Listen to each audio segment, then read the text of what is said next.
사랑하는 여러분, 오늘은 어, 교회에 내부 문제가 발생했고 일곱 집사를 선정하고 스테파니 순교하고 사울이 회심하는 이야기를 들려드릴게요. 신생교회지 않습니까? 초대교회는. 그래서 성장통을 겪습니다. 그래서 보통 이 어려움이 어떻게 왔냐면 외부에서도 오고 내부에서도 오게 됩니다. 우리 그 사도들이 그 공회원에 잡혀가고 감옥에 gat히고 채찍질 당하고 뭐 이런 것들은 이제 외부 박해죠. 내부 박해로 나온 것들이 이제 아나니아 삽비라 사건, 이런 것들은 내부 박해가 아니라 내부의 문제점들인 거죠. 그리고 오늘도 역시 헬라파 과부들이 매일 구제에서 좀 누락됐다 해서 불평을 하고 그 배분 문제로 원망과 불평과 이런 갈등이 일어나는 것이 이제 내부 문제가 되고요.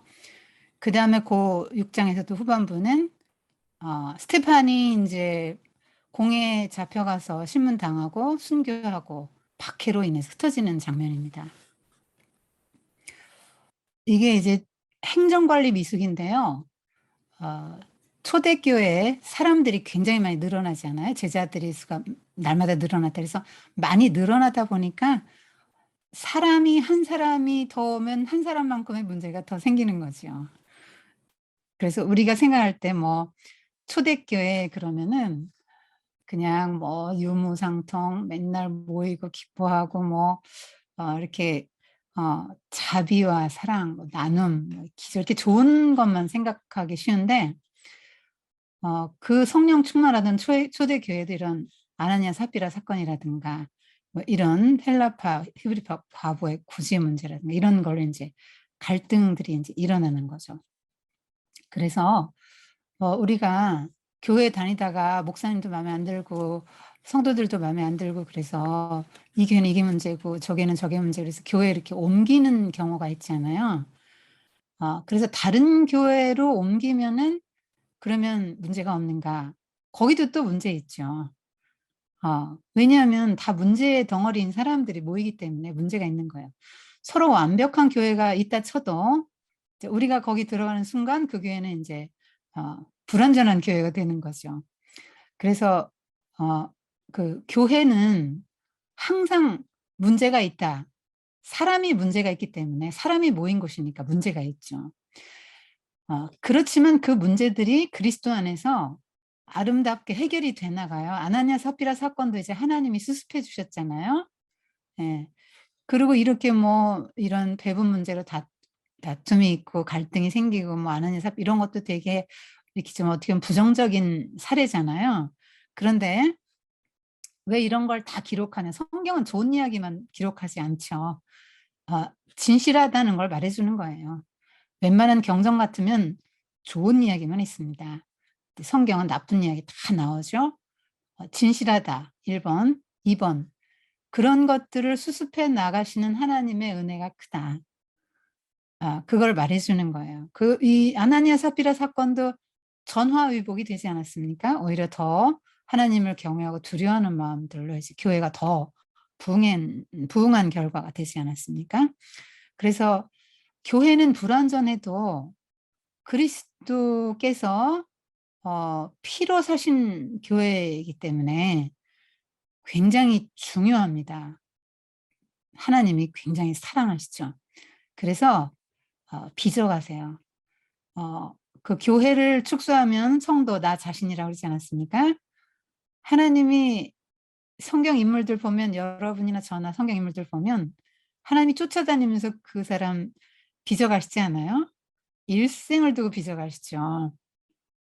그것처럼 이 땅의 교회는 불완전하고 불완전한 사람들끼리 모였기 때문에 인간의 본성들이 튀어나오면 그렇게 되는 거예요.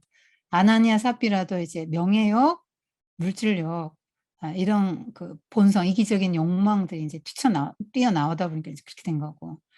이것도 역시 이제 공평하지 못하다 하는 데서 이제 온 거죠. 이런 공평의 개념이 어디에서 왔을까요? 하나님에서 왔죠. 하나님은 공평하시잖아요. 공의로우시고. 그래서 우리에게 하나님의 그런 속성을 나눠주셨기 때문에 우리는 뭔가 불공평한 거를 못 참죠. 그래서 부당하다고 따집니다. 그래서 초대교회도 그런 문제가 생긴 거죠. 사람들이 많아지다 보니까 문제가 생겼는데 어떤 문제가 생겼냐면 12사도는 그 히브리파 아닙니까? 그러니까 히브리파는 아람어를 모국어로 쓰고요. 히브리어나 아람어가 모국어예요. 그리고 팔레스타인에서 태어나서 거기서 살고 유대 문화, 종교, 관습 이런 거를 전통을 잘 지킨 사람들이에요. 그리고 헬라파는 어떤 사람이냐면 헬라 문화권에 살던 사람들. 팔레스타인 이외의 지역에서 태어난 그런 유대인들이죠. 디아스포라. 그러니까 1.5세대, 2세대 막 이렇게 되는 거죠. 왜 그 북이스라엘이 아수르가 점령하면서 이제 혼합 정책을 썼잖아요. 그래서 가난한 사람, 뭐 형편없는 사람들만 남겨놓고 다 다른 데로 이주시켜 버렸습니다. 그리고는 다른 지역의 사람들을 또 그쪽에 갖다 놨죠. 그래서 종교가 섞이게 만들고 그래서 어떤 힘을 쓰지 못하게 만들어 놨어요. 다시 재기불능 이렇게 만들어 놨습니다. 그래서 이제 흩어지기 시작했죠. 그리고 바벨론 포로로 끌려갔었죠. 그래서 거기에 또 눌러 앉은 사람들 있지 않아요? 70년 만에 귀국할 수 있게 됐지만 고레스 칙령으로. 그리고 그다음 페르시아, 뭐 헬라 이렇게 계속 지배해 오지 않았어요. 그래서 그런 자리 잡고 살던 사람들이 못 들으면 거기서 이제 아기 낳고 계속 뭐 1세대, 2세대, 3세대 이렇게 살아가는 거예요. 그렇지만 이 사람들은 이제 유대인이죠. 태생은 유대인이에요. 그래서 이 사람들은 이제 헬라 언어를 쓰고요. 헬라 문화에 익숙하죠. 근데 아무래도 그 히브리파 사람들에 비해서 헬라파는 좀 소수가 아니겠어요? 소수파겠죠. 그러니까 정통파 히브리파 사람들이 볼 때 헬라 문화권에 사는 사람들은 저 사람들은 뭐 정통도 아니고 저 무슨 헬라 문화권에 익숙하니까 왜 유대의 율법을 100%다 안 지키잖아요. 음식법이나 정결법 뭐 이런 걸 안 지키니까 속으로 되게 무시한단 말이에요. 그다음에 헬라 문화권 사람들은 나름대로 자기들이 더 우수한 문화권에서 살다 오고 더 그랬다는 생각이 좀 들겠죠. 여기 온 사람들은 또 신앙이 나쁜 사람들이 아니고 헬라 문화권에 살다가 온 사람들은 그냥 하나님 나라만 바라고 온 사람들이에요. 이 사람들이 말한 하나님 나라는 뭐냐면 예루살렘에 하나님의 예루살렘 성전에 하나님의 보좌가 펼쳐질 것이다. 마지막 날에. 그래서 그 예루살렘 성전이 너무 중요해요. 이 사람들에게는. 그래서 그 하나님의 보좌가 펼쳐지면 다윗 왕의 후손이 와서 그 자리에 앉고 그다음에 시온산으로 모든 사람들이 다 몰려든다는 거죠. 모든 사람들이 시온산으로 몰려들 것이다. 그러면 거기서부터 이제 이들이 이 이스라엘이 전 세계를 지배할 수 있는 우두머리 제사장의 나라가 될 것이다라고 생각을 했단 말이에요. 그래서 이 사람들은 성전이 너무너무 중요한 사람들이에요. 그래서 다 성전 가까이에 웬만하면 성전 가까이 오려고 이 사람들이 디아스포라들이 예루살렘 근처에 성전 가까이서 살다가 예루살렘 근처에 묻히려고. 그래서 이 사람들은 또 뭐 부활을 믿기 때문에 예루살렘 성전 근처면 근처에 묻히면 성전 가까이 묻히면 더 빨리 부활한다고 생각을 해가지거든요. 어떻게든지 예루살렘 성전 가까이 끼고 이제 사는 거죠. 그래서 사실 이 사람들은 성공한 사람들인데도 이 하나님 나라의 소망 하나 갖고 왔으니까 나름대로 이 사람들도 자부심도 있는 거죠. 그래서 사실 소수파 같으면 뭐 좀 뭐 공평하지 않네 싶어도 말도 못할 텐데 이제 말합니다. 당당하게 말을 하는 거죠. 문제 제기를 한 겁니다. 이렇게 해서 말년에 여기서 살아야지 하고 왔는데 남편이 먼저 댁에 가잖아요. 예. 우리 요즘에도 막 여성들이 평균 연령이 80한 6세쯤 되고 남성들은 그만 못하죠. 자, 그러면 과부들만 남잖아요. 또 그다음에 유월절 지키려고 예루살렘에 디아스포라들이 왔다가 3대 절기가 이제 유월절, 오순절까지 들어가니까 그 두 번째 절기까지 아예 지키고 가려고 50일 동안 더 머무르는 거예요. 그래서 보통 디아스포라들이 돈을 많이 버니까 뭐 안정이 되고 자리가 잡혀서 못 오는 거 아니에요. 그 사람들은 다 잘 사는 사람들이란 말이에요. 그래서 와서 2달 동안 머물면서 막 소비를 합니다. 그리고 예루살렘 경제가 그래서 돌아가는 거예요. 그래서 오순절까지 머물러 있다가 베드로 설교 듣고 오순절 그거 다 보고 듣고 그랬잖아요. 그래서 인제 여기에 머무르게 된 사람도 있고 뭐 어 그래서 노년을 보내는 사람들이 많으니까 과부들이 많아질 거 아닙니까? 그래서 이 사람들이 헬라파와 히브리파가 인제 파가 나눠지는 거예요, 분파. 그러니까 언어가 다르고 살던 지역이 다르고 문화가 다르고 뭐가 다르니까 아니 그런 사람들이 결혼해서 한 집에 살기 되게 힘들잖아요. 그 비슷해요. 초대교회 공동체는 뭐 유무상통하고 다 그런 한 집에서 사는 것 같이 이렇게 살았는데 좀 뭔가 다른 사람들이 자꾸 들어온단 말이에요, 우리랑 다른 사람들이. 그러다 보니까 인제 뭐 서로 막 이 다른 점을 생각하면 '아 저 사람 우리랑 달라.' 하면 또 끼리끼리 하는 뭐가 좀 있지 않습니까? 그러니까 헬라파는 헬라파대로 소외감 느끼면서 히브리파는 기득권을 가진 세력들은 나름대로 인제 이렇게 하는 느낌이 인제 헬라파에게 들은 거죠. 왜냐면 이 과부들을 매일 구제를 해야 되는데 이 사람들 어디서 먹고 살아요? 어떻게 살 길이 없어요. 왜냐면 보통 그 친족들이 먹여 살려요, 혼자 되면. 친족들이 먹여 살 이 사람들은 친족도 변변이 없잖아요. 오랫동안 나가서 살던 사람이고. 그런데다가 예수를 믿게 되면 어떤 일이 생기냐면 출교를 당하죠. 기존의 가족과 단절되는 걸 의미하는 거예요. 그러면 새로운 가족에게 인제 편입이 됐죠, 이 사람들은. 그럼 이 새 가족 교회 공동체가 이 사람들의 가족의 의무를 대신해 주는 거예요. 하나의 인제 가족이 되는 거죠. 그래서 디모데전서 5장 3 절에서 16 절까지 규칙을 세웠습니다. 이 바울이 디모데에게 보낸 편지인데 이렇게 나옵니다. 다 읽지는 않겠습니다. "참 과부인 과부를 존대하라. 만일 어떤 과부에게 자녀나 손자들이 있거든 그들로 먼저 자기 집에서 효를 행하여 부모에게 보답하기를 배우게 하라. 이것이 하나님 앞에서 받으실 만한 것이니라." 그러니까 자녀나 손자가 있으면 그들이 인제 책임이 1 번이라는 거예요. 참 과부로서 외로운 자는 하나님께 소망을 두어 주야로 항상 간구와 기도를 하거니와 이러면서 젊은 과부 향락을 좋아하는 젊은 과부는 과부 명단에도 올리지 마라 이랬어요. 그러면서 누구든지 자기 친족 특히 자기 가족을 돌보지 아니하면 믿음을 배반한 자요 불신자보다 더 악한 자니라 이 말을 했습니다. 그래서 기독교인의 1번 그 책무는 뭐냐면 자기 가족 돌보기예요. 자기 부모 효도하는 요새는 전부 국가에게 떠넘기죠. 어 국가한테 다 떠넘기고 본인이 할 일을 안 합니다. 어 책임을 잘 안 지려고 그러죠. 연금 받게 이렇게 하고 국가에서나 국가 노인연금 막 이런 거 인제 받잖아요. 그러면 인제 책임을 감당하지 않는 거죠. 그래서 과부로 명부에 올릴 자 누구냐? 나이가 60이 덜 되지 아니하고 번역이 좀 그런데 60 정도 넘은 사람. 젊은 사람은 여기 안 된다. 왜냐면 정력 때문에 배반할 수 있다. 그래서 이 과부는 한 남편의 아내였던 자로서 결혼하고 또 하고 또 이게 아니라 또 선한 행실의 증거가 있고 자녀를 양육하고 나그네를 대접하고 성도들의 발을 씻겨주고 섬기는 거죠.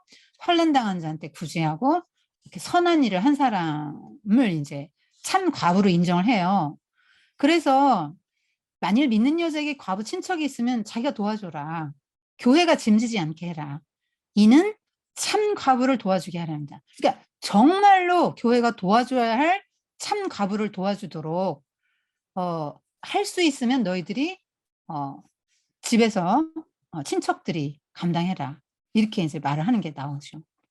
아무도 돌봐주지 않는 과부 이렇게 주야로 기도하고 또 구제도 하고 또 봉사도 하고 이렇게 신실하게 살아온 이 참 과부 그렇지만 아무도 돌볼 사람이 없는 과부는 교회에서 전적으로 돌봐야 되는데 그래서 이젠 매일 구제를 했단 말이에요. 여기서 하나 생각할 거는 우리가 보통 영의 일, 육의 일 구분을 하지 않습니까? 근데 구분하면 안 된다는 거죠. 왜냐하면 초대교회는 우리가 돌아가야 될 교회 원형인데요. 어 말씀과 기도 모임, 뭐 애찬 이런 것들이 있었고, 뭐가 있었냐면 구제가 있었다는 거죠. 매일 구제. 그러니까 여러분 제가 늘 말씀드리지 않습니까? 확장시키면 교회고, 축소시키면 가정교회고, 더 축소시키면 나예요. 그러면 나 개인이 어떻게 사냐 이거예요. 그러니까 나를 평가하는 기준, 그러니까 초대교회가 원형이라고 본다면 저 교회 참 좋아 이렇게 우리 평가하잖아요, 교회들. 그것처럼 내가 하나님 앞에 괜찮은 교회라면 어떻게 되냐면 이런 일들을 해야 되는 거죠. 그리고 그러니까 영과 육, 뭐 6의 1이야. 교회는 예배를 위한 거야. 말씀 중심 말씀. 이게 아니고요. 육을 돌보는 일도 같이 해야 된다는 거예요. 이게 이제 성경이 말하는 거. 둘 다 해야 됩니다. 그래서 그때 왜 유무상통하지 않았어요? 자원을 공유했잖아요. 왜냐하면 한 가족이다, 우리는. 그래서 가족 개념이 있었기 때문에 공유했단 말이에요. 사람들이 모든 재산을 다 갖다 바친 거 아니에요? 그런 게 아니고 자기 집도 갖고 있고 자기 재산 다 있어요. 그렇지만 자기가 어떤 뭐 밭을 팔아서 바친다든가 바나바처 이런 사람들이 생기잖아요. 교인들은 막 3천, 뭐 5천 명 막 늘어나고 과부들 도와줄 사람은 자꾸 생기고 하다 보니까 그 사람들의 필요를 위해서 이제 자기 재물을 일부 내놓는 사람이 있는데 사도들의 발 앞에 갖다 놨다 이랬잖아요. 그 사도들의 발 앞에 갖다 놨다는 얘기는 사도들이 판단해서 마음대로 필요한 사람들에게 흘려보내 주십시오 하고 자기 재산을 이렇게 맡긴 거죠. 말하자면 위임한 거예요. 잘 써주세요. 우리도 교회에 교회가 정말 우리가 헌금하는 거 제대로 쓰고 있나 막 의심되면 헌금을 잘 안 하게 되죠. 근데 우리 교회가 헌금을 정말 잘 쓰고 있다. 제대로 쓰고 있네. 그러면 우리가 헌금을 해도 아깝지도 않고 바르게 쓰인다는 게 신뢰가 가서 헌금도 하잖아요. 그래서 이 사람들이 사도들의 발 앞에 갖다 놨기 때문에 사도들이 그걸 했어요. 그러니까 뭐 맨날 세례주고 말씀 전하고 기도하고 뭐 얼마나 바쁘겠어요. 그런 데다가 이제 누구누구 구제 뭐 이런 것까지도 다 사도들이 했단 말이에요. 그런데 뭐 일부러 그랬겠어요, 많은. 헬라파 과부들이 좀 홀대받는다는 느낌이 든 거죠, 헬라파에서. 이 사람들도 만만치 않은 사람들이라겠죠. 똑똑한 사람들입니다. 나름대로 그쪽에서 성공한 사람들이잖아요. 그리고 이제 이렇게 올 때는 이 사람들이 그야말로 하여튼 열성분자들이에요, 종교에 있어서도. 디아스포라로 흩어졌다가 모든 거 다 성공했는데 다 내려놓고 나 여기서 눌러 살란다고 이렇게 올 때는요, 그 모든 거 다 내려놓고 온 거잖아요. 대단한 사람들입니다. 자, 그래서 불평이 들어왔는데 여러분 잘 한번 보세요. 사도들이 이거를 어떻게 해결합니까? 제가 사도라면 아니 뭘 잘하네 못하네 어디라고 감히 그렇게 막 불평을 해? 뭐 이렇게 생각할 수도 있을 것 같아요. 왜냐면 베드로급 사도잖아요. 대단하잖아요. 그냥 지나만 가도 그림자만 덮여도 뭐 병이 났고 말씀 한마디 하면 3천 명, 5천 명이 막 회개한다고 생각하면 대단한 카리스마 아닙니까? 근데 어디라고 감히 사도한테 잘하네 못하네 이렇게 합니까? 그러면 이제 문책하겠죠. 문제가 생겼다. 이거 도대체 어떻게 된 일이야? 이거 도대체 중간 책임자 누구고? 뭐 이러면서 좀 뭐 문책을 할 것 같거든요. 그런데 그렇게 하지 않아요. 기도하고 우리 아담과 하와의 후손이잖아요. 그래서 언제나 책임을 남한테 찾기 쉽잖아요. 근데 이 사람들은, 이 사도들은 자기에게서 문제를 찾아요. 기도를 합니다. 그리고는 우리가 잘못했다. 어떤 잘못이냐면 말씀과 기도가 1번인데 사람들은 자꾸 늘어나고 도와줄 사람 막 많고 그러니까 이 우선순위가 바뀌어가지고 공궤를 일삼았다. 그러니까 공궤는 음식 배분 사람들 이렇게 구제하는 거예요. 그거를 일삼아서 일을 하다 보니까 이런 문제가 생겼구나. 우리 영역이 거기까지는 충분하게 제대로 미치지 못하는 것 같으니까 그럼 너희들이 협의를 해. 그래서 그 회중들에게 물어봐서 뽑아라. 7명을 뽑아라. 이렇게 합니다. 그래서 굉장히 민주적으로 해결하죠. 그러니까 일단 불평을 잘 듣는 거예요. 적극적으로 듣고 그거를 성숙하게 받아냅니다. 그리고 자기에게서 문제를 찾는 자아 성찰, 그리고 목회 사역을 어떻게 하면 균형 있게 잘할 수 있을까? 이게 우선순위가 뭔지를 인제 깨닫고 '우리는 말씀과 기도에 전무하겠다. 이 일은 너희들이 해도 충분하고.' 문제 제기를 한 그 사람들에게 또 이게 맡기잖아요. 그래서 나 아니면 안 될 것 같이 생각하면 안 돼요. 모세 신드롬이라고 하거든요. 모세가 그냥 자기가 다 하니까 모세 장인이 와 갖고 "너 이러다 큰일 난다." 그래 가지고 천부장, 백부장, 오십부장 세워 주지 않았습니까? 그리고 나중에도 너무 힘들어하니까 70 장로 세우고 이렇게 분담했잖아요. 역할을 분담했습니다.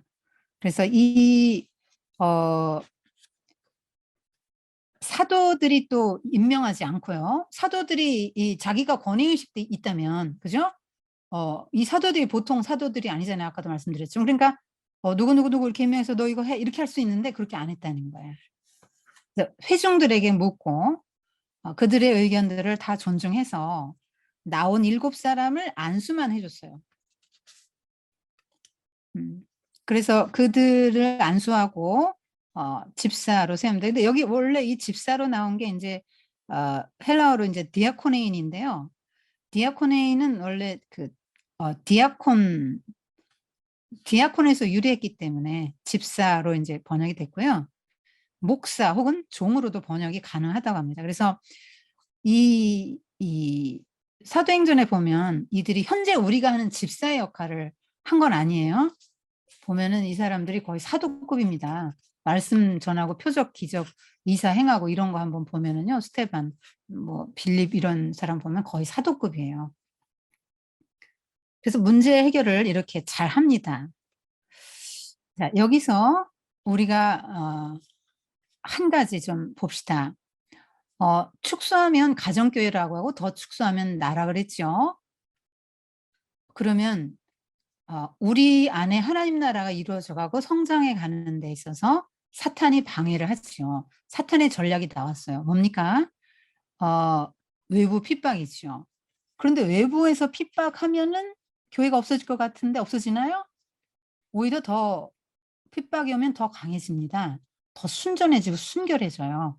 그래서 하나님께서 핍박을 허용하시는 거죠. 어 그래서 마귀의 전략 외부 핍박은 거의 실패합니다. 그다음에 두 번째 전략이 뭡니까? 거짓, 위선, 이기심이죠. 아나니아 삽비라 경우 한번 보십시오. 문제되는 게 뭐예요? 나는 원래 그렇지 못한 사람인데 정말 훌륭한 사람처럼 자기를 과시하고 그래서 인제 자기를 포장하는 거죠. 그래서 바나바의 위치에 자기가 가고 싶었던 거잖아요. 선한 행실은 그렇게 하지 않고 일약 그 지위에 올라서 어깨를 견주려고 했습니다. 그러니까 공동체에 이런, 그러니까 우리 유무상통하고 우리 한 가족이었는데 거기서 나, 나의 것 해서 마치 아간처럼 여리고성 전투에서 아간이 신할산 외투 한 벌과 금과 은을 훔쳤잖아요. 하나님이 다 헤렘 전투로 드려야 된다 했는데 내 거, 요거 내 거 감춰 놔야지 내 거 해서 공동체를 이제 그다음 아이성 전투에서 아간 때문에 지지 않습니까? 그러니까 공동체를 파괴하는 게 이게 이기심이에요. 그다음에 거짓말했잖아요, 아간도. 위선 요런 것들이 큰 사탄이 사용하는 전략이죠. 하와에게도 가서도 거짓말하게 거짓말을 시켰잖아요, 마귀가. 그래서 내가 거짓말하고 어떤 그러니까 위선, 거짓말, 또 이기심 이런 것들이 사탄이 사용하는 전략이고 교회가 파괴된다. 그런 것들. 하나님 나라가 설 수 없어요. 가정교회도 교회잖아요. 나도 그렇고 여러분의 안에 이런 것들이 있는지를 잘 살펴야 할 것입니다. 그다음에 인제 세 번째 오늘 요 케이스죠. 우선순위를 모르고 혹은 자기에게 맡겨진 역할을 잘 못했을 경우에 이런 어려움이 생겨요. 그래서 하나님이 나에게 주신 역할이 뭐냐 가정에서 우선순위는 뭐냐 이걸 항상 잘 살펴서 하셔야 되고요. 헬라파, 히브리파 막 이렇게 나눴잖아요. 이게 뭡니까? 파당, 이 혈연 지연할 때 그 지연이지요, 지연. 헬라 디아스포라 살던 사람들끼리 인제 모인 거. 히브리파 사람 원래 거기 유대 땅에서 태어나서 자란 사람들 이렇게 나뉜 거잖아요.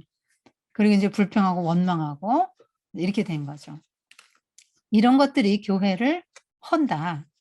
그래서 여러분 개인도 허물어지고 가정도 허물어지고 소속된 교회나 공동체가 허물어지는 원인들을 여기서 보면 이제 이런 것들이죠. 그렇지만 이렇게 다 은혜롭게 전화위복을 해 보게 되고요.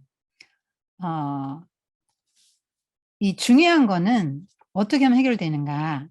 그래, 지연 다르지. 다 달라. 언어 다르지. 문화 다르지. 관습 달라요. 헬라파 사람들은 율법 철저히 안 지켰단 말이에요. 그러니까 좀 느슨하지요. 아니 뭐 유대 땅에서 태어나 자란 사람은 음식 정결법 엄청나게 예민하지만 그렇게 했겠어요? 근데 나랑 다르다고 저거 틀렸어. 저거 문제야 저거. 이렇게 하고 하면은 안 되지요. 그러면 하나가 절대 안 돼요. 나랑 달라 그러면 하나가 절대 안 됩니다. 공통 부분을 봐야 되죠. 즉 한 가족이잖아요. 한 뿌리잖아요. 예수 그리스도를 정점으로 한 몸이잖아요.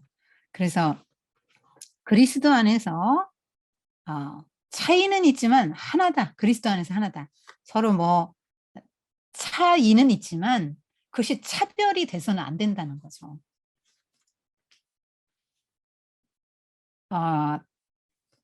이 다른 점을 보면 분리됩니다.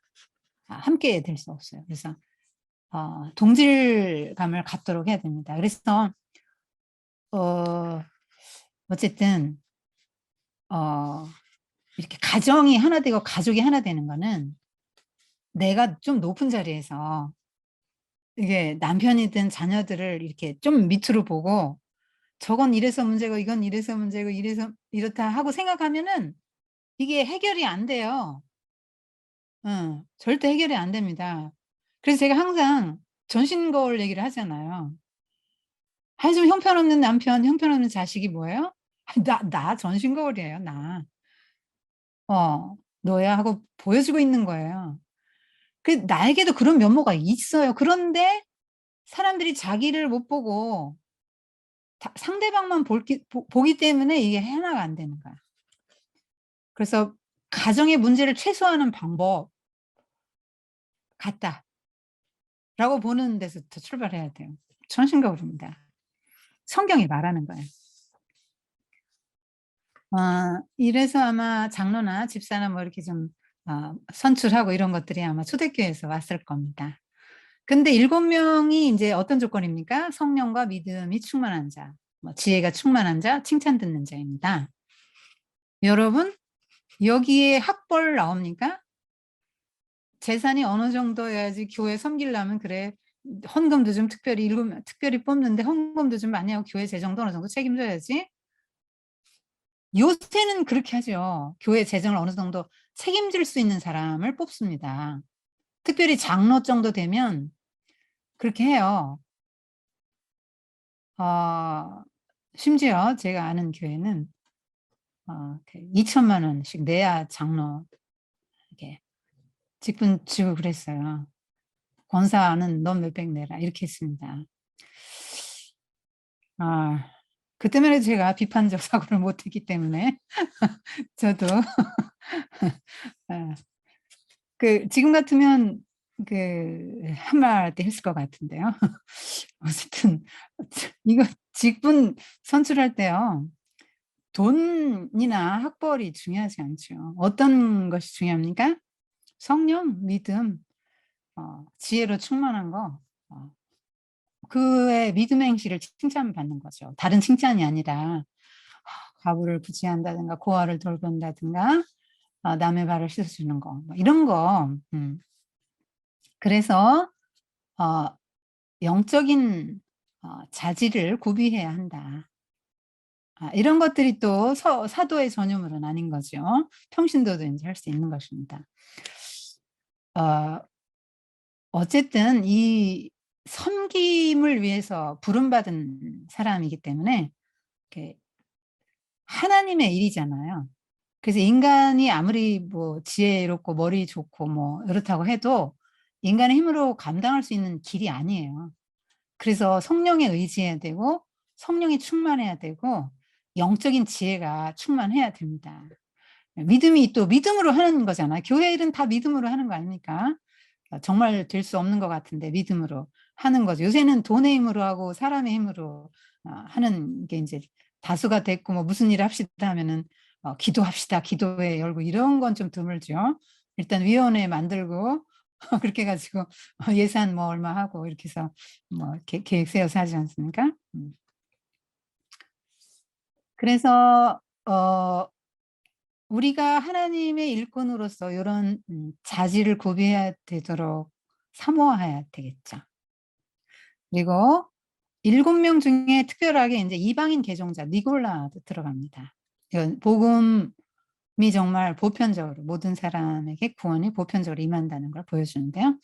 그 다음에 헬라어를 사용한 헬라파 유대인들 7명으로 정했죠.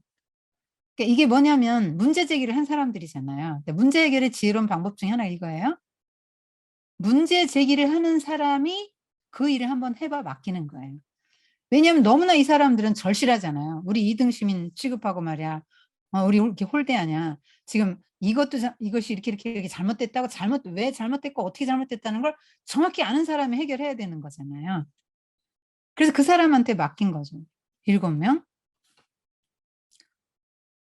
이 사람들이 제일 일을 잘할 수 있는 사람들이에요. 왜냐면 이 사람들 눈에 문제가 들었기 때문에. 그래서 여러분이 교회 다니든지 어디 가든지 어떤 문제가 눈에 싹 들어오잖아요. 어떤 일이? 그럼 여러분이 그 일 하라고 하나님이 눈에 들어오게 하는 거예요.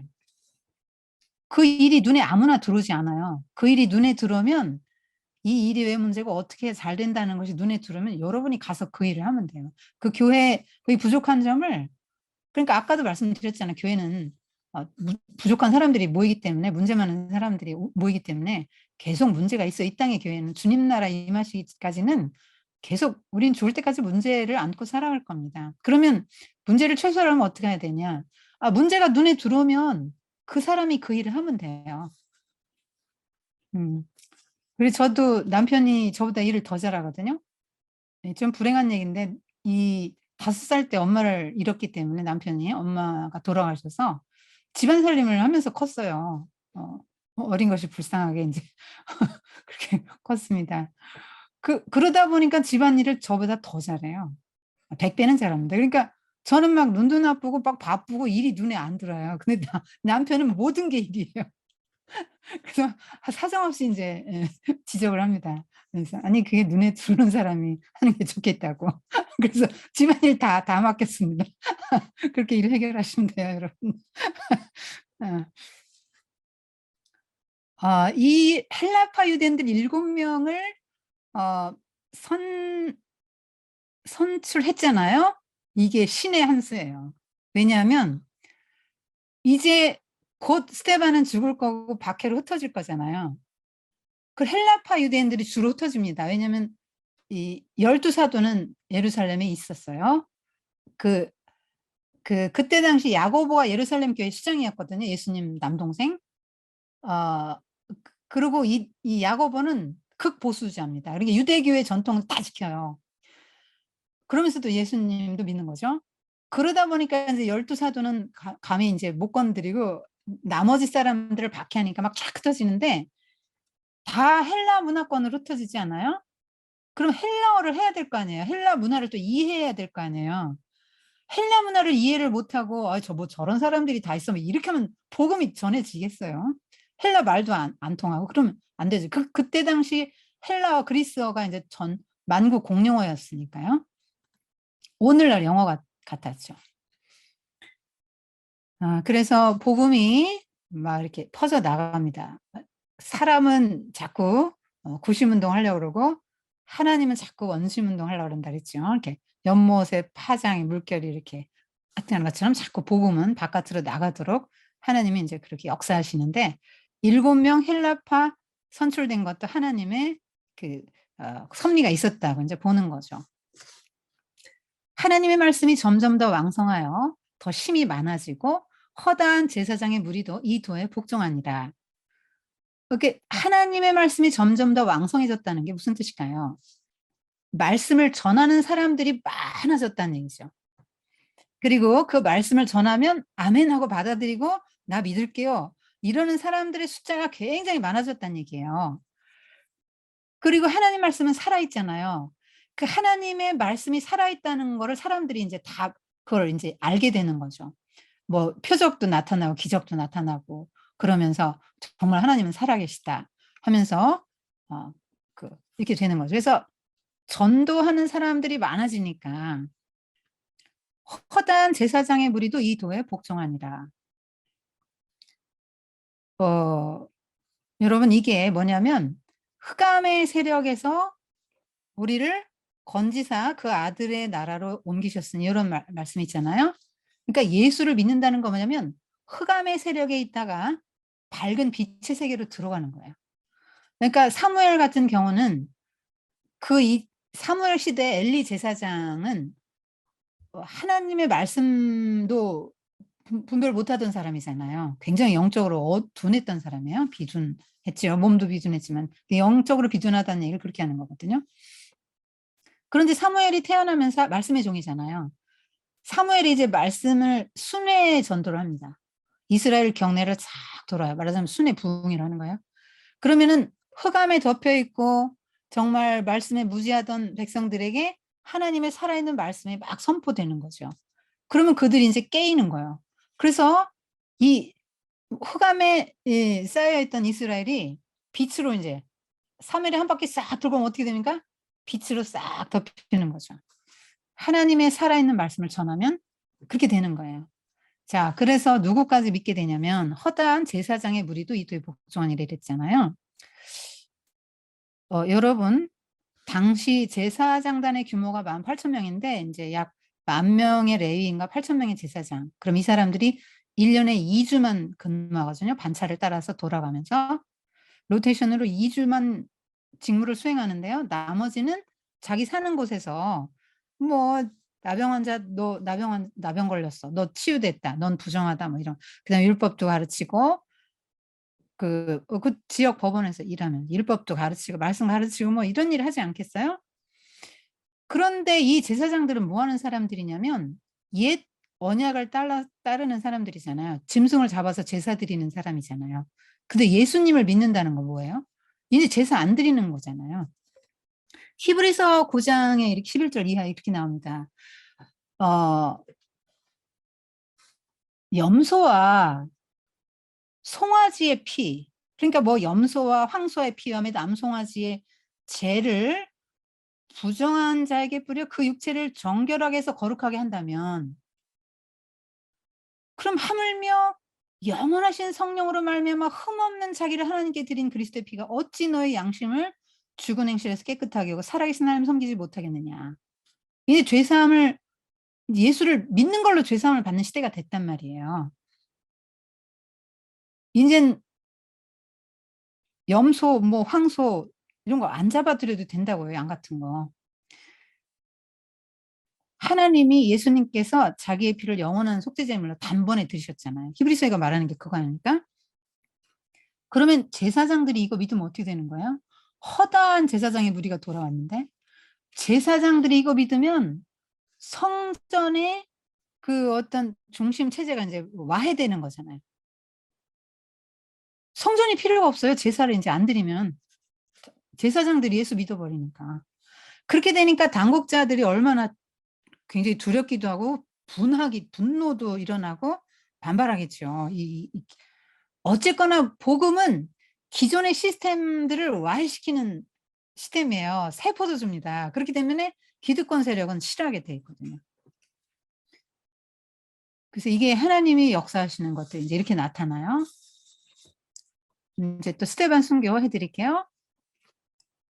스데반은 이제 그 7 집사 중에 한 명으로 무슨 일을 맡았냐면 과부들 뭐 공동체 식구들 연약한 자 가난한 자들에게 이게 분배하는 일을 맡았죠. 그런 걸 조직하고 돕는 그런 뭐 체계도 세우면서 이렇게 했겠죠. 그런데 그 행정 일만은 아니라 가르치고 치유하는 일도 같이 했어요. 그래서 굉장히 활발한 사역을 합니다. 아주 군계일학인데요.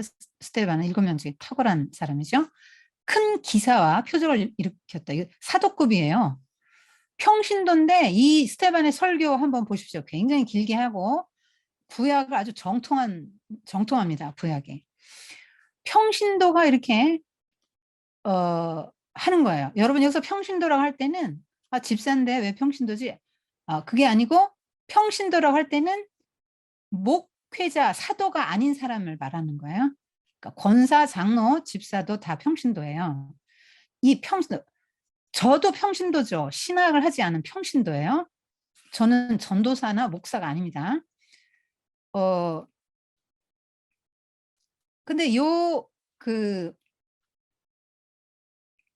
평신도인데 이렇게 성경을 이렇게 능수능란하게 막 끌어다가 설교를 성경 구절을 자유자재로 막 인용하면서 하잖아요.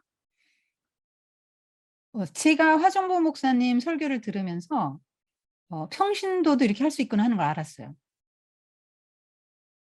화 목사님이 항상 그렇게 설교하셨거든요. 평신도도 성경을 펼쳐서 사람들에게 가르칠 수 있어야 된다. 그것도 능수능란하게 자유자재로 성경 구절을 갖다가 그 사람에게 펼쳐서 가르치고 그 사람의 영혼을 세워주는 일을 해라. 그 말씀을 설교를 들을 때 아하, 내가 평신도지만 이 일을 한번 해봐야 되겠다는 생각이 든 거예요. 그래서 저는 이제 신학을 하지 않았어요. 물론 할 수는 있어요. 저는 늦게 공부했기 때문에 저는 늦게 대학과 대학원을 공부를 했거든요. 그래도 뭐 맨날 과수석하고 그랬습니다. 그렇기 때문에 신학교 가라. 그럼 저 공부할 자신은 있어요. 그런데 안 간 이유가 뭐냐면 평신도도 이렇게 할 수 있다는 걸 사람들에게 보여주고 싶었어요. 저는 집과 교회와 가정, 시장밖에 몰랐어요. 정말 평범한 주부였거든요. 근데 평신도도 할 수 있구나, 해야 되는 거구나 하는 걸 알고 성경을 보면서 독서지도 12년 하고 제가 부름받았거든요. 내가 하나님 앞에서 할 수 있는 게 뭐지? 생각했더니 교환은 만들 수 있겠더라고요. 왜냐하면 12년간 독서지도를 해왔으니까. 독서지도를 해온 그게 이제 수업 교환 만드는 이제 노하우가 쌓이니까 성경을 가지고 이제 질문을 만들죠. 근데 답은 신학을 안 했잖아요. 어떻게 합니까? 화정보 목사님 설교 듣고 막 쓰는 거예요. 딕테이션하고 막 손으로도 쓰고. 그래가지고 답은 이제 그런 데 찾아서 다는 거예요. 주로 이제 개혁주의, 보수주의 목사님, 뭐 송태근 목사님, 총신대 교수님이시죠? 또 화정보 목사님 이렇게 강의 설교 하시는 분의 설교를 가지고 개혁주의 입장에서 이제 답은 달았죠. 그러면서 이제 이 일을 하게 됐는데, 그러니까 하나의 케이스로 저는 남고 싶은 거예요. 평신도도 이렇게 할 수 있다. 네. 그래서 여러분도 평신도인데 해야 돼요. 해야 됩니다. 한 명이 아니에요. 요 뒤에 우리 오늘 다음 시간 할 텐데 빌립이 이제 에티오피아 간다게 여왕의 내시를 전도하잖아요. 그 한 명 전도하라고 100km 이상을 가게 합니다. 그 광약길을. 술에 타고 가는 사람을 따라잡게 하잖아요. 얼마나 그냥 뻘뻘뻘 땀 흘리면서 갔겠어요. 그 한 사람 전도하려고 그게 한 사람입니까? 아프리카가 복음화되는 거죠. 한 사람이 아니에요. 그래서 여러분이 평신도 나는 못해 평신도 내가 뭐 목사야 전도사야 내가 선교사야 아니에요. 이거는 그런 분들의 전유물이 절대 아닙니다. 평신도가 할 수 있어야 되는 거고요. 초대교회 보세요. 사도들도 물론 했지만 교회가 이렇게 확장되고 이렇게 복음 전하는 거 다 평신도들이 한 거예요. 거의 평신도들이 굉장히 큰 역할을 했습니다. 그래서 여러분도 이제 꿈을 갖기를 바랍니다. 이 스테판은 유대인의 회당, 자유인의 회당에 다녔어요. 이게 뭐냐면 스테판은 헬라파 사람이잖아요. 헬라 지역에 살다가 이제 온 사람인데 그러니까 그 외지에서 살다가 오면은 그 사람들끼리 이제 지연이죠. 그쪽에서 있던 사람들끼리 자유인의 회당을 지어요. 왜 자유인이냐? BC 63년에 그 로마의 폼페이우스 장군에 의해서 포로가 돼서 끌려갔다가 부역 일을 하다가 나중에 풀려나서 자유인이 됐어요. 그 후손이죠. 뭐 1.5세대, 2세대 막 이렇게 되는 거죠. 그래서 그런 자유인의 회당에 다녔어요. 그래서 뭐 구레네인, 알렉산드리아인 이름 아프리카 쪽이죠. 그럼 그 사람들이 이제 회당 하나 짓고, 그다음에 길리기아와 아시아면 에베소죠. 그런 쪽에서 온 사람들이 또 하나 짓고, 그래서 그런 자유인의 회당이 이제 있었단 말이에요, 예루살렘에. 뭐 그때 당시 뭐 한 예수님 당시에는 전 이스라엘에 약 480개 회당이 있었다고 합니다. 자, 해서 그런 회당에서 주로 말씀 강론이 있죠. 예배드리고 기도하고 거기서 막 성경 낭독하고 또 뭐 애들 데려다가 하브루타 시키고 자기 애들 교육하고 성경 뭐 가르치는 거 이런 것들이 이제 했겠죠. 그리고 절기 때 또 모이고 이런 일을 했습니다. 그런데 이제 그 스테판이 예수님을 믿고 이렇게 그 자유인의 회당에 출입하면서 그들에게도 복음을 전해서 그 사람들이 이제 돌아오게 되니까 이제 문제가 생기는 거죠. 그리고 그 회당에 이제 온 사람들이 그 스테반과 이제 논쟁했다고 나옵니다. 그냥 디스커션 정도가 아니라 디베이트 수준으로 그 논쟁했다고 나와요. 그러니까 구레네인 알렉산드리아인 이 사람들, 구레네인 알렉산드리아 아프리카에 온 사람들이요. 알렉산드리아는 이집트 수도입니다. 그쪽에서 이쪽에서 온 사람들이 이제 스테반과 논쟁하는 거죠. 스테반이 예수님에 대해서 전하면 도대체 받아들일 수가 없는 거예요. 왜냐면 이 사람들은 아까 말씀드렸지만 왜 왔다고요? 성전관이 예루살렘 성전에 하나님의 보좌가 펼쳐지고 다윗의 후손이 와서 왕위에 앉게 되면 그때 모든 디아스포라들은 다 시온으로 몰려들고 이스라엘은 가장 높은 우두머리 민족, 제사장의 민족이 되어서 열방을 다스린다는 걸 꿈꿨단 말이에요. 그랬기 때문에 이 사람들은 그 성전을 굉장히 중요하게 생각한다고. 성전. 하나님의 임재가 있고 하나님의 보좌가 펼쳐지는 곳이에요. 이들이 생각할 때. 그런데 이 스테반의 이야기, 스테반의 설교의 요지가 뭐냐면 그 중에 하나가 성전이 이제 쓸모없다 이런 얘기거든요.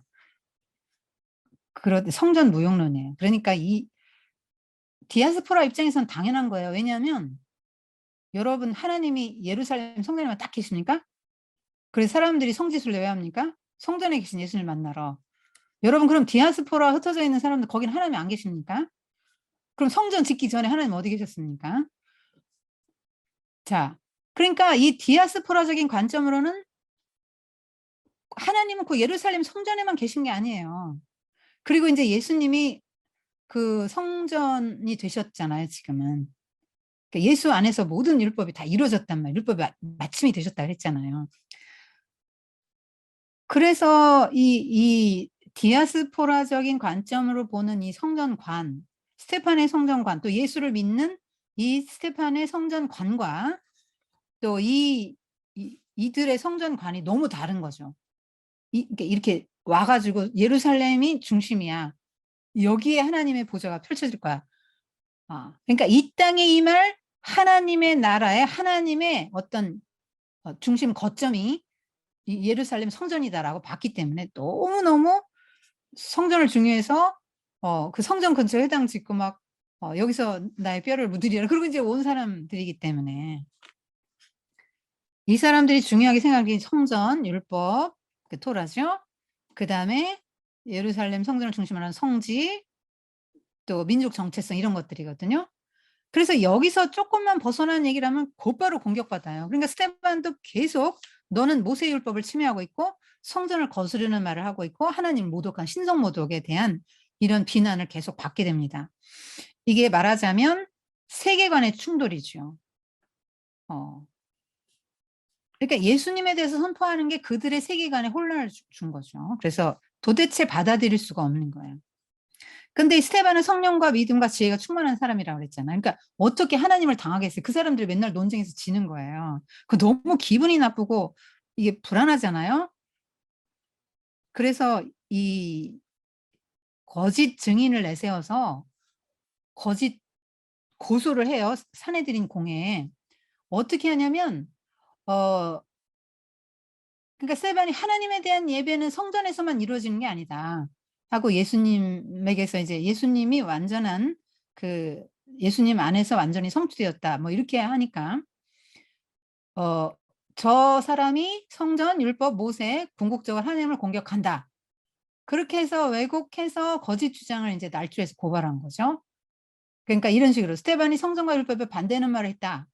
예수가 성전을 무너뜨릴 거고 문화적 종교적 상징으로 중요한 의미가 있는 모세가 물려준 규례 율법을 고칠 거라고 말했다. 이렇게 이제 고발한 겁니다.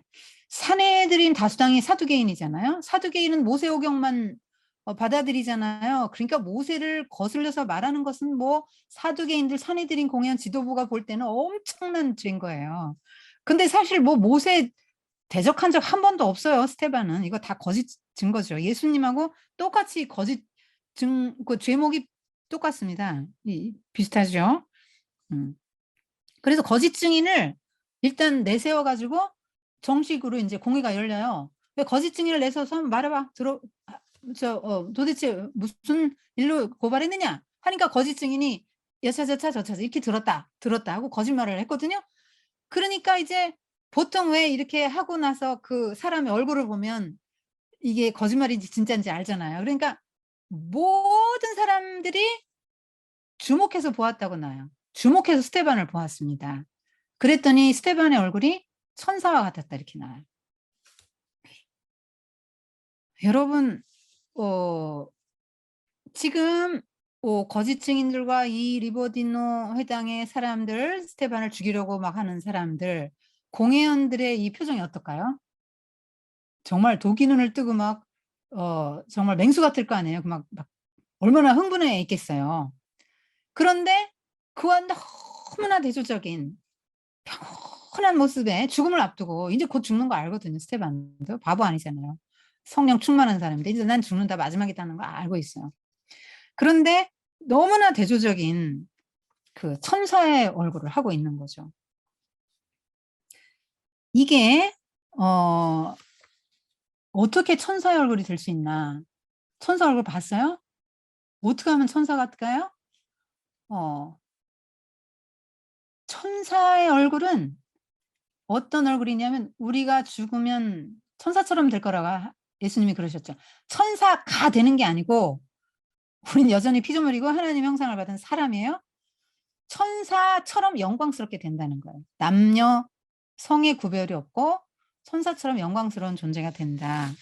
그래서 이 바울이 뭐라 그랬냐면 바울이 이런 말 했죠. 고린도후서 3장 18절 이렇게 말했습니다. 우리가 다 수건을 벗은 얼굴로 거울을 보는 것 같이 주의 영광을 보매 그와 같은 형상으로 변화하여 영광에서 영광에 이르니 곧 주의 영으로 말미암습니다. 우리가 그리스도와 주와 같은 형상으로 그 영광스러운 형상으로 변화해서 영광에서 영광으로 이를 것이다. 그 다음에 빌립보서 3장 21절에 그가 만물을 자기에게 복종케 하실 수 있는 자의 역사로 우리의 낮은 몸을 자기 영광의 몸의 형체와 같이 변하게 하시리라. 그러니까 우리가 예수님처럼 부활하신 예수님처럼 영광스러운 모습으로 변하게 될 거라는 거예요. 그러니까 그 천사와 같았다 할 때는 굉장히 영광스럽죠. 천사는 빛나잖아요. 영광스럽고 그 얼굴에 평화와 기쁨과 이런 것이 충만한 상태겠죠. 그래서 이런 상황에서 반응을 어떻게 하나 보세요. 천사의 반응을 우리가 이제 모든 성도는 이제 천사의 반응을 해야 되는 거죠.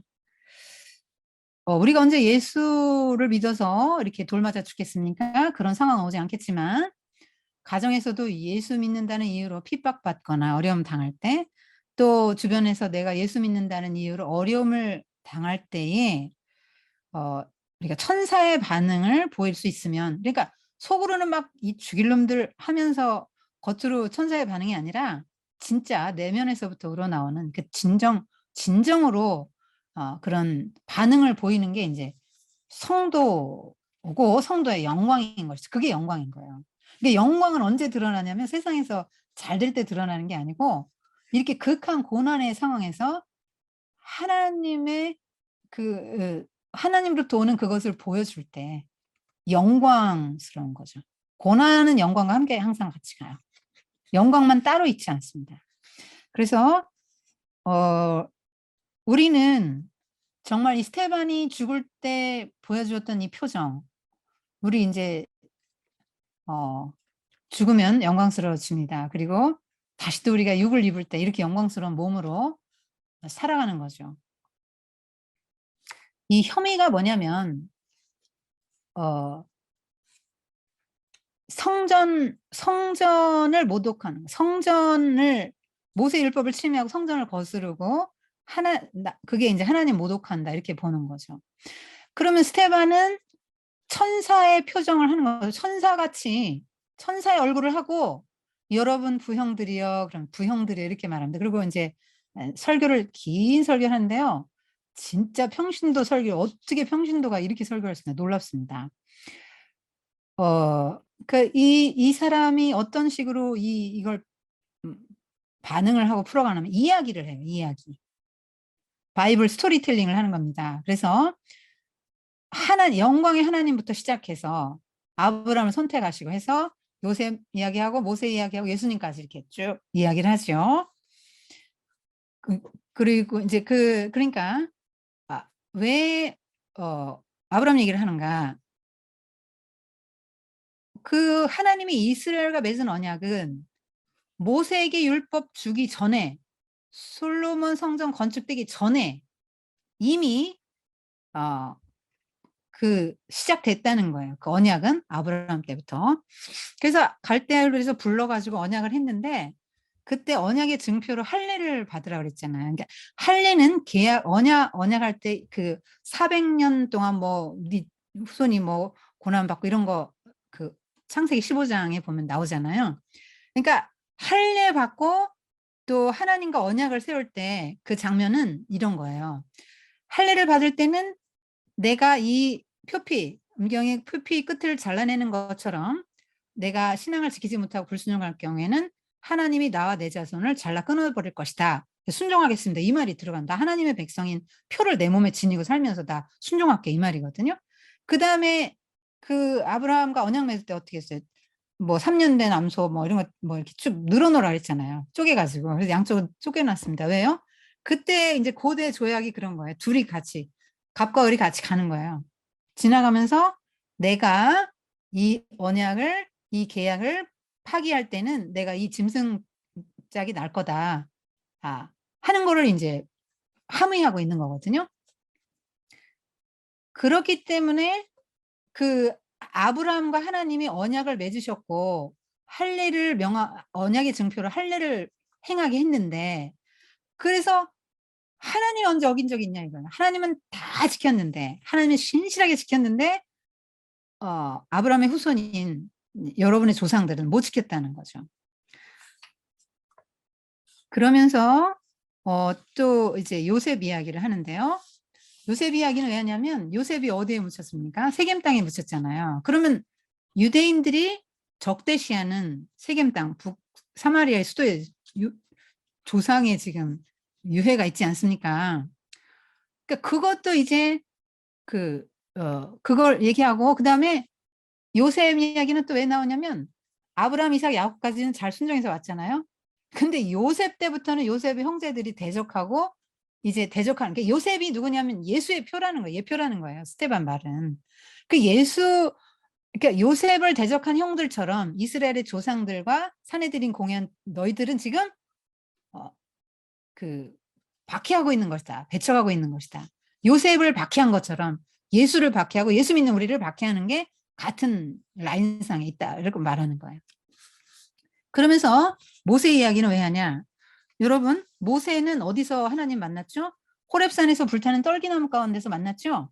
그러면 불타는 떨기나무 그 앞에서 만났을 때 하나님 뭐라고 그러셨어요?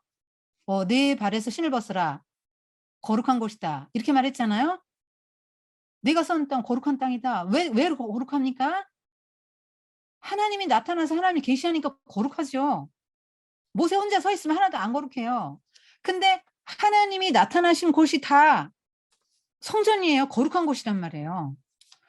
이스라엘 사람들이 성전 개념 하늘과 땅이 만나는 곳이 예루살렘 성전이에요. 그러면 하나님이 싹 떨기나무 가운데 나타나셨고 모세가 땅에 이렇게 서 있는데 땅에서 하나님 나라의 차원이 열린 거잖아요. 하늘과 땅이 만난 거잖아요. 거기가 성전이죠. 스테반의 개념으로는 그런 거예요. 스테반 신학으로는.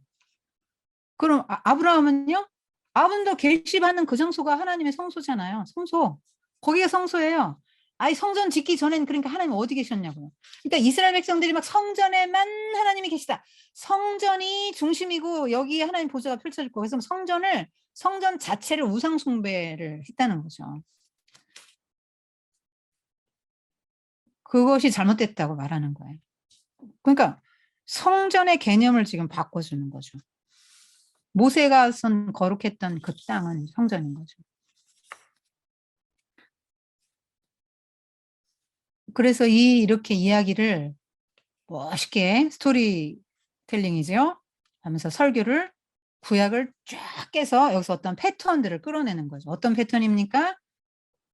요셉을 배척했던 형들처럼 또 모세도 재해석을 하는 거죠. 모세는 율법을 주고 성막을 준 사람 위대한 영도자, 출애굽 영도자로만 해석하지 않고 거기서 하나 더 추가하죠.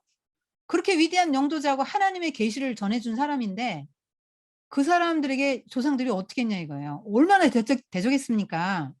배척하고 대적했지요. 그러니까 그게 너희 조상들의 역사라는 거죠. 그리고 그거 배척하고 어떻게 했습니까? 아론의 금송아지. 그러면서 금송아지 섬기고 하나님을 제대로 예배하지 않은 거죠. 그래서 인용하는 거죠. 이렇게 스데반이 인용하는 겁니다. 이스라엘의 집이여 40년을 광야에서 너희가 희생과 제물을 내게 드린 적이 있느냐? 왜 안 드려요? 드렸죠. 제사 드렸어요. 그런데 하나님이 이렇게 말씀하실 때는 제대로 된 제사를 안 드렸다는 거죠. 그다음에 광야 신혼기에도 그들은 광야교에서 몰록의 장막과 신 레판의 별들을 받들었으며 이렇게 말합니다. 여기 광야교회라고 하죠. 그 에클레시아, 애굽에서 불로냄을 입은 사람들이잖아요. 그래서 광야 신혼기를 지나는데 벌써 신혼 때부터 배반한 거예요. 하나님을. 그러면서 스데반 말은 그 초대교회는 광야교회 그 후계자다 이렇게 말하는 거죠. 그래서 몰록의 장막은 뭐냐면 페니키아 신이죠. 농사 주관하는 신. 어린아이 불태워서 드리는 인신공의를 받는 신이에요. 성경에서 그 많은 신을 숭배했단 말이죠. 농사 어떻게 되면 잘 짓고 살려고. 그 다음에 신 레판의 별들을 받들었으며 아수르의 우상신이거든 레판이. 토성신을 뜻하는데요. 그걸 말하는 겁니다. 자, 그래서 이들은 우상 숭배를 선호했고 맹목적으로 율법의 의식적인 면만 숭배했죠. 성전, 제사, 율법의 의식적인 면만 맹목적으로 순종하고 이렇게 제사를 잘 드리면 되는 줄 알았단 말이에요. 그러니까 이 성전에 하나님이 꼭 계시다. 성전을 그렇게 지나치게 우상처럼 그러니까 성전이 잘못됐다는 게 아니고 성전 자체를 신성시하고 성전 자체를 우상화하는 것은 잘못이라는 거예요. 꼭 거기에만 하나님이 계시고 해서 그걸 하나님처럼 성전 자체를 우상화하는 것은 잘못이라는 거죠. 그래서 계속 조상들이 그렇게 했던 것처럼 사내들인 지금 너희들은 모세를 대적했고 요셉을 대적했고 모세를 대적했던 것처럼 예수님을 대적했고 지금 예수님을 믿는 사람들을 대적하는 거죠. 스테반도 대적하는 거죠. 그래서 여기서 우상 숭배 하나 한번 봐야 돼. 그러니까 사내들인이 우상 숭배한다고 이렇게 스테반이 인식한 이유는 뭐냐면 유대교의 그 문헌들을 보면 대부분 뭐냐면 핸드메이드는 나쁜 거예요. 우리는 핸드메이드 너무 비싸고 좋은 거죠. 이스라엘 사람들의 개념에 핸드메이드는 아주 나쁜 거예요. 뭐냐면 손으로 만들어서 그걸 니들이 신이라고 섬겨? 그게 말이 되냐? 그거 예레미야, 이사야, 시편, 신명기 보면은 손으로 신을 만들고 그걸 숭배하다니 어리석은 나무로 깎고 돌로 깎고 이 어리석은 것들 막 이렇게 책망하잖아요. 근데 사내들인 공회원들이 지금 니들이 똑같이 그렇게 하고 있다. 왜?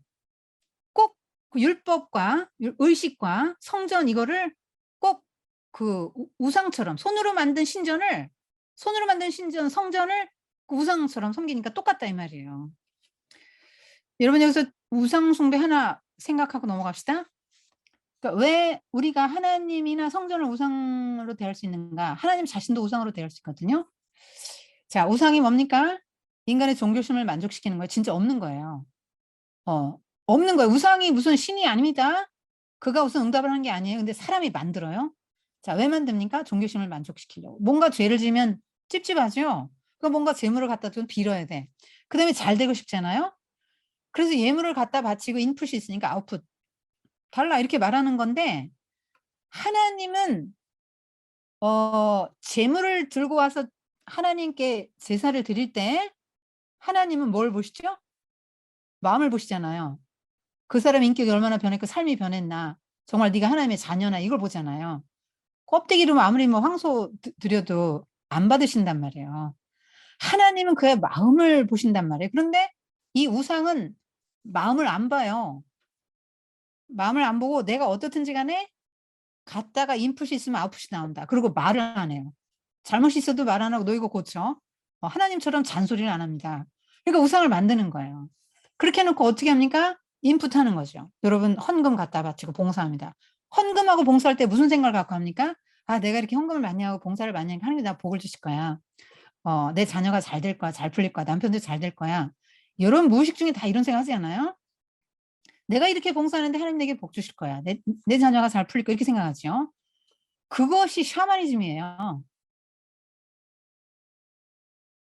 그게 이제 하나님을 우상으로 만들어 놓고, 우상이 뭡니까? 손으로 만들어 여기다 갖다 놓으면 여기 있고 저기다 갖다 놓으면 저기 있잖아요. 하나님 이렇게 하세요. 저렇게 하세요.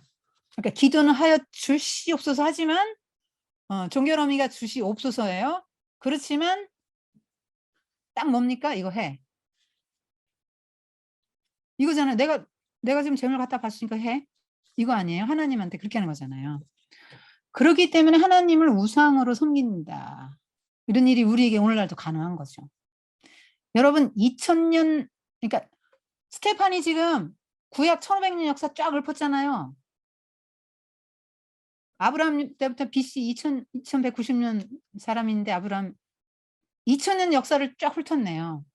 그러면서 요셉 때부터 반역하던 이스라엘의 어떤 패턴을 끌어냈잖아요. 그럼 이거 축소시켜 보세요. 나의 인생 얼마나 사셨습니까? 예. 전 64년 살았는데 여러분 몇 년 살았어요? 역사 한번 쭉 보세요. 나의 역사에서 패턴이 뭐냐.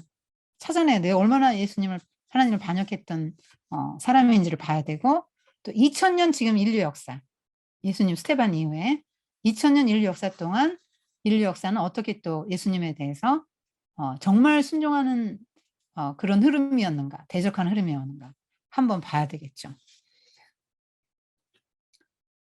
그래서 스테반의 생각은 우주를 만드신 분인데 우주보다 크신 분이잖아요. 우주보다 크시니까 우주를 만들었잖아요.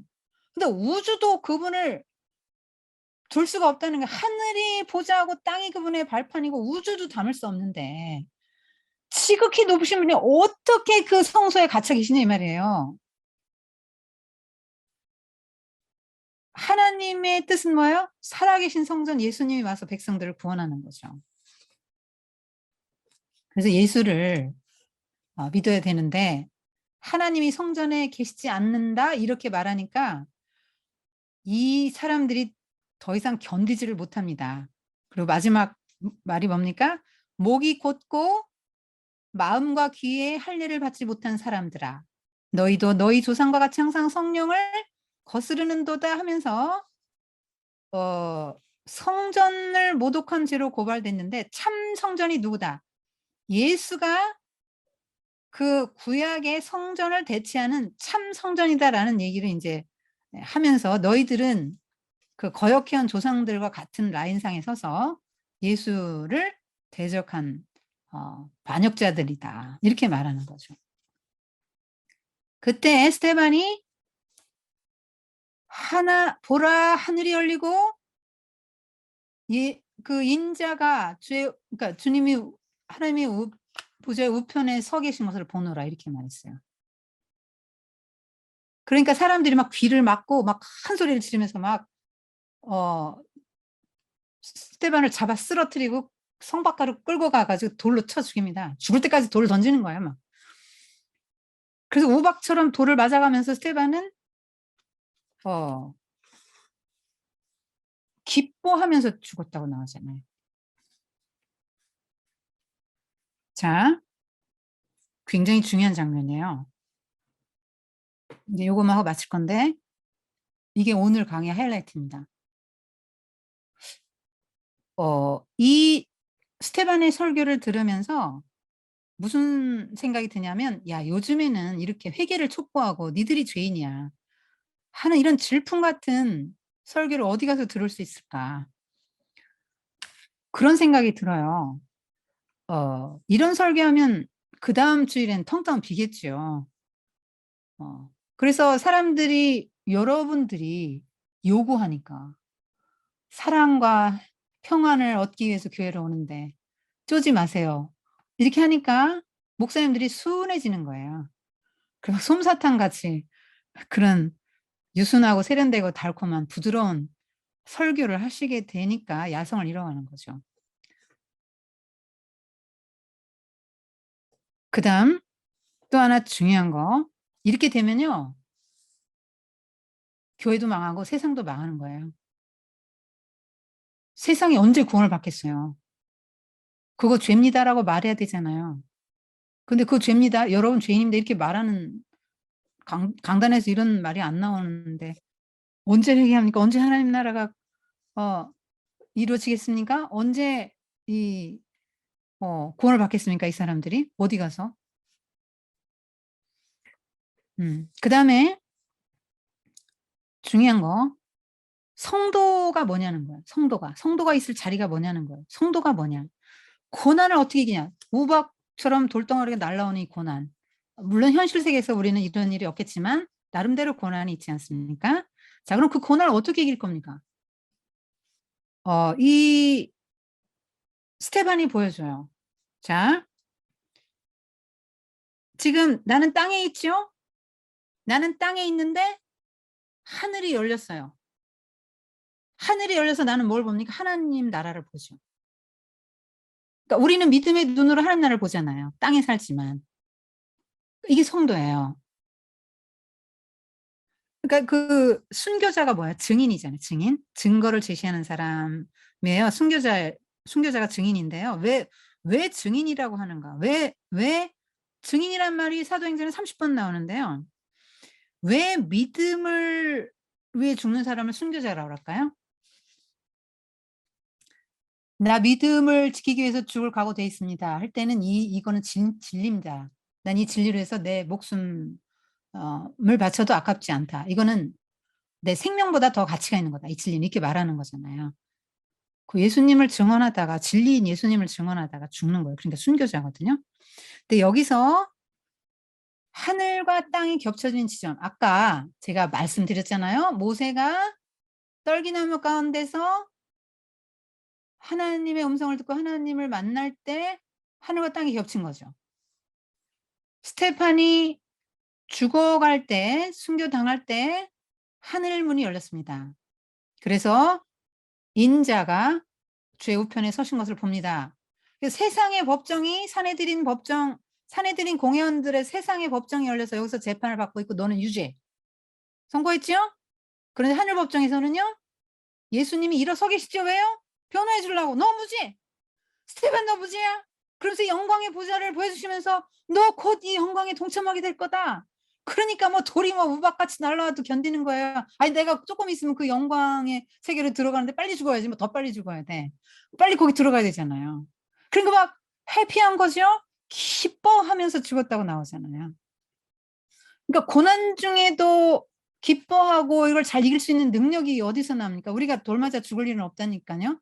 죽지는 않아요. 현실에서 진짜 죽는 건 아니에요. 근데 우리가 영적으로 계속 인제 이렇게 인제 자기 죽음이라는 자기 부정 이런 걸 표현하잖아요 제가. 그러한 자기 죽음의 자리에서 어떻게 그러니까 내가 하늘 문이 열려서 하나님 나라를 보고 하나님 나라의 영광을 보는 사람은 세상에서 이 고난을 다 이길 수 있게 되는 거야.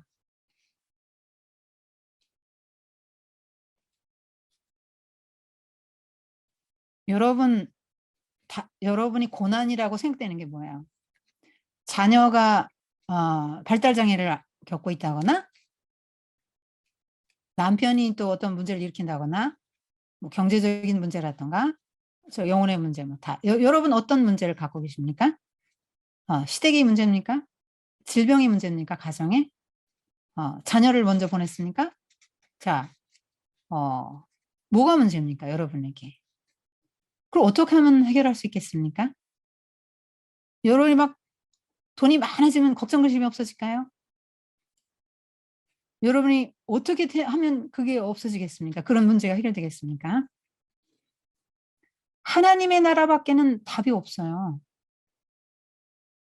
발달장애를 겪고, 자녀가 발달장애를 겪고 있는 어머니들이 좀 계신데, 이 세상은 그렇게 망가진 세상이에요. 죄 때문에. 그래서 그런 세상에서 그런 아이를 부둥켜 안고 하나님 나라 바라보고 살면 그게 하나님의 영광을 드러내는 거예요. 그렇게 사는 사람이 하나님 나라 가요. 그래서 그 자녀도 온전해집니다. 그 엄마도 더 이상 고통스럽지 않은 곳으로 가게 되죠. 하나님 나라는 완전하죠. 온전하죠. 하나님 나라밖에 답이 없어요. 하나님 나라를 봐야 돼요.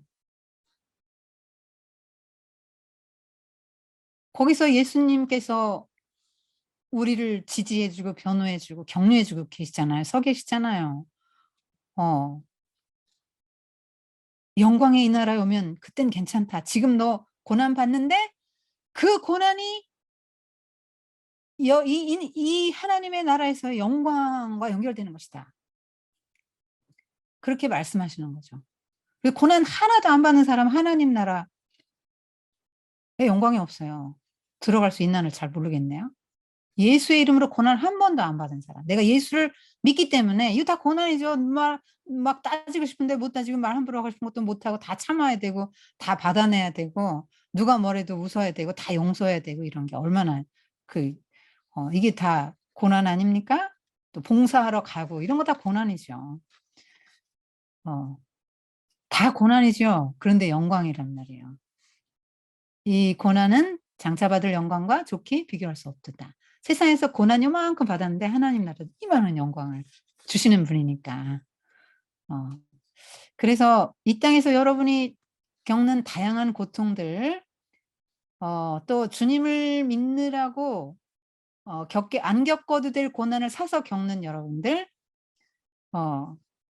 안 해도 될 봉사하면서 고통 받지요. 하나인 나눔 반 인도하시면서 내가 뭐 때문에 이거를 12주를 한다고 그랬나. 고난이시죠? 그렇지만 영광입니다, 여러분. 그 영광이 뭔지를 알면 영광이 뭔지를 알면 계속 하실 거예요. 몰라서 이러는 거거든요. 고린도전서 2장 8절에 바울이 뭐라고 했습니까? 이 지혜는 이 세대의 관원이 하나도 알지 못하였나니 만일 알았다면 영광의 주를 십자가에 못 박지 아니하였으리라. 그렇게 나옵니다. 이 장면을 사도 바울이 보고 있었다니까요. 사내들인 공회원들이 아무것도 몰라서 이러는구나 하는 걸 나중에 안 거죠. 이 영적으로 감수성이 풍부한 이 사울이 이걸 봅니다. 여러분, 사울이 유대교 신자입니다. 유대교는 묵시적이잖아요. 다니엘서 같은 데 보세요. 묵시적입니다. 자, 그러니까 이 사울은 굉장히 영적으로 이렇게 감수성이 풍부하고 민감한 사람이라고 보면 돼요. 근데 그걸 지금 보고 있는 거예요. 근데 죽는데 보통 유대인들은 어떻게 죽어요? 여러분, 순교자 꽤 많이 나왔어요. 유대교에서. 무슨 얘기냐면 그 안티오쿠스 에피파네스가 신전에 제우스 상 세웠잖아요. 성전에 제우스 신상을 세웠다고요. 그리고 돼지 잡아서 막 돼지 피 뿌리고 막 성도들한테 돼지고기 먹으라 그러고 할례 주면 죽여버렸어요. 유대교 이 전통 관습을 다 이제 없애려고 했습니다. 왜냐면 헬라화 시키려고. 그래야 헬라의 말을 잘 들을 거라고 생각한 거죠. 헬라가 지배할 때. 그때 그 사람들의 그거를 저항했죠. 마카베오 하 7장에 나옵니다. 그들이 죽을 때 어떻게 죽었냐면 마지막 날에 우리 부활할 거다 증거하면서 고문하는 사람 혹독한 형벌 받을 거라고 저주하면서 죽었어요. 이렇게 나옵니다. 하나님이 우리 민족을 저버리셨다고 생각하지 마라. 그분이 전능하신 능력으로 어떻게 너와 네 후손을 고문하실지 한번 지켜보아라. 악담하면서 죽었어요. 그런 스테반이 악담합니까? 저들의 죄를 용서하소 이러면서 천사같이 죽어. 유대교의 전통이 확 뒤집힌 거예요. 그러니까 이 사울이 볼 때는 너무나 기가 막힌 겁니다. 이게 뭐지? 어떻게 저럴 수가 있어? 아니 자기를 이렇게 죽이려는 사람 저주해야 돼요. 원수는 갚아야 되는 거예요. 유대율법에 의하면. 지금 유대율법을 다 뒤집는 거잖아요. 이게 생전 처음으로 이런 게 나오는 거 아닙니까? 죽는데. 그러니까 굉장히 민감한 이 사도 바울 사울이죠. 충격을 받습니다. 그래서 사울을 지지하고 있던 이 토대가 지진이 일어나요. 영적 지진이 일어나서 이렇게 막 흔들리는 겁니다. 지각이 흔들려요. 평신도 설교 한 편과 죽어가는 장면을 보고 흔들리는데요. 증인들이 먼저 돌로 치거든요. 제일 먼저 증인들이 돌로 치게 돼 있는데 증인들이 돌로 치려고 막 흥분해가지고 옷을 벗어가지고 겉옷을 벗어서 사울의 발 앞에 놓았다. 왜 사울의 발 앞에 놓습니까? 하필? 사울이 뭔가 모종의 책임을 갖고 있을 수도 있죠. 스테반의 이 죽음에. 그런데 중요한 건 뭡니까? 스테반이 죽는 자리에서 바울 같은 사람이 나온다는 거예요. 스테반처럼 죽는 걸 보고 신자가 생긴다는 거예요. 뭐 말로만 전도해서 안 되는 거고 죽어야 나온다는 거죠. 이 사람들이 얼마나 옳지 않은지 한번 보세요. 스테판을 죽이는 게 그들의 신앙이었고 하나님께 충성하는 거고 하나님 사랑하는 거였죠. 자신의 종교를 지키는 거였죠. 그걸 본다면 우리가 정말 신앙적이고 이게 하나님이 기뻐하실 거야, 이게 하나님 원하실 거라고 생각하고 뭔가 하고 있는데 그것이 하나님을 오히려 하나님을 슬프시게 하는 일이 될 수도 있다는 거죠. 그래서 어떤 종교적인 신념 잘 살펴봐야 됩니다. 그게 진짜 종교에서 온 게 아니라 자기 신념일 수 있거든요. 이 선해드린 공연들이 그렇잖아요. 그리고 이 스테판이 이렇게 죽을 수 있었던 거는 이제 예수님을 닮아간 거죠. 예수님의 죽음과 비슷한 점이 둘 다 재판 같은 상황에 등장하고요. 거짓 증언을 당하고요. 손으로 짓는 성전의 파괴를 말했고요. 영원한 성전 예수님이잖아요. 신성모독으로 고발됐고요. 대제사장에게 말하라는 요구받았고 하나님 우편에 앉은 인자 하나님의 영광을 보았죠.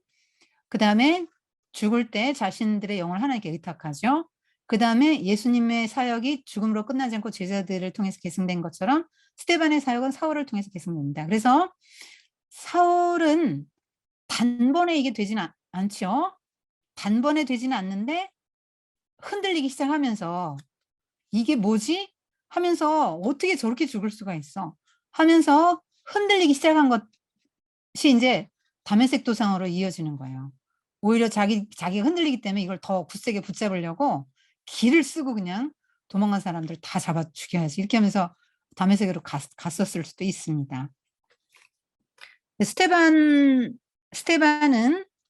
이제 중요한 성도의 자리, 성도의 모형이죠. 성도가 어떤 자세로 살아야 될 건가, 어떻게 증언하고 어떻게 살아야 될 건가를 보여주는 위대한 인물이에요. 그러니까 땅에 발을 디디고 섰는데 남들이 못 보는, 가려져 있잖아요. 하나님 나라가 다른 차원이잖아요. 그걸 보죠. 보면서 고난을 견딜 수 있는 힘을 거기서 얻어요. 하나님 나라를 통해서 그 힘을 얻으면서 다른 사람들이 보지 못하는 하나님 나라 이야기를 전해주는 거죠. 보라, 하나님 우편에 인자가 서 계시다. 그 영광의 하나님의 우편에 인자가 서 계시다. 이렇게 하면서 다른 차원의 세계까지 믿음의 눈으로 보고 그걸 보지 못하고 사는 수많은 사람들에게 그걸 열어서 보여주는 일들을 해야 되는 게 성도인 거죠.